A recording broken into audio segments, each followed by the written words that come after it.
golden. You are one of the few bands that possess the fan-given accolade of not having a bad album. What emotions get stirred up when you hear people say this? Do you feel pressure to raise the bar with each album, or do you just go in and do what you guys do? If anything, it's more for ourselves. It's like we do want to challenge ourselves with every new album in order to come up with something that we haven't done before. And that's basically what we're trying to do. More, it's not necessarily something that we plan. It's more like an instinct. We follow like our gut feeling, so to speak, in order to write great songs that we as a band enjoy. I'm totally convinced about the fact that if we enjoy what we do, then other people can. If we don't, then nobody's gonna care, and that's just like it's common sense. We try to really put our hearts and souls into the music, and that's the only way you can make people feel something, in my opinion. Of course, there's other forms of music where it's not so important, maybe dance music or whatever. It's important to create a good beat and a nice melody, but that's a different style of music. That's a different genre. But in metal, I think you cannot fake it. No. You know what I mean? It's either you're in it and people know it and they celebrate it with you, or don't. It's as simple as that. You either like it or you don't, and luckily we all like it. It's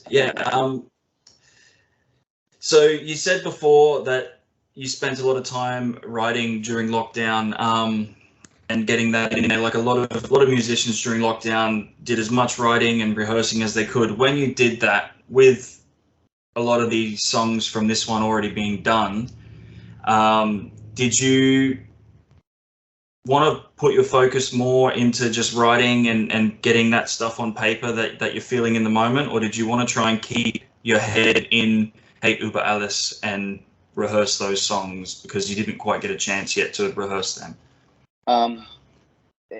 Basically what we did is we focused on the songs that we had. Of course, like I said, I wrote like 20 songs for the record, and we picked the best ones, and I kept writing songs. So I would have a bunch of songs that haven't been released yet, which I don't know what's going to happen with those songs, because there's a reason why they didn't end up on the record. It's not that they're bad, it's just that they didn't feel right. There's a song that we recorded with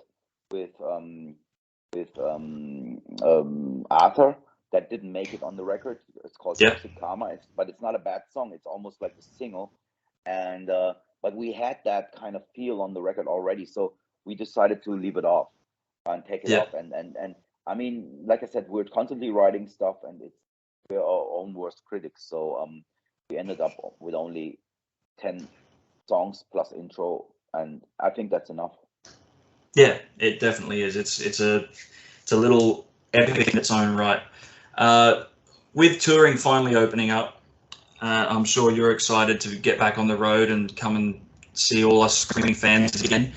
How full is your diary looking already? Have you got a whole bunch of dates booked up, or are you still looking to book dates? What's the go? Are we going to be seeing a lot more of Kreator in the future? Absolutely. We're booked until the end of the year. Now, at this point, we're doing like mostly like festivals, which means that we go back and forth. We're going to do a little run with Lamb of God in the summer, which is also festivals, outdoors. And then we do our Lamb of God Krator co-headlining tour in Europe. And I think we're going to do, it's 99% confirmed, we're going to do a tour in the US right before that. And we are planning on doing a world tour, which also will include Australia. Yes, that's what I was waiting to hear.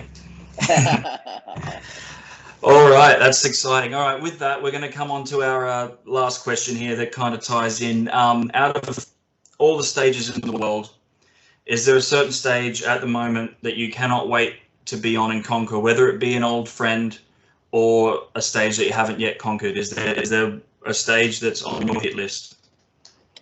Bucket list stages are countries we haven't played before. For example, we would love to play in South Africa. We did the videos there. And places I cannot wait to come back to. It's definitely, and I'm not saying that because this is an Australian interview, but we only make it to Australia once every 4 or 5 years. So I'm really looking forward to come back to Australia. Awesome. That's we are looking forward to seeing you in Australia. It has been an honor and a pleasure talking with you, Mille. I'm so glad that you took the time out of your day to talk to me. Thank you so much. I appreciate it. This is Coco with Heavy. We've been speaking with Mille from Kreator. Thank you so much for tuning in, guys. That's it.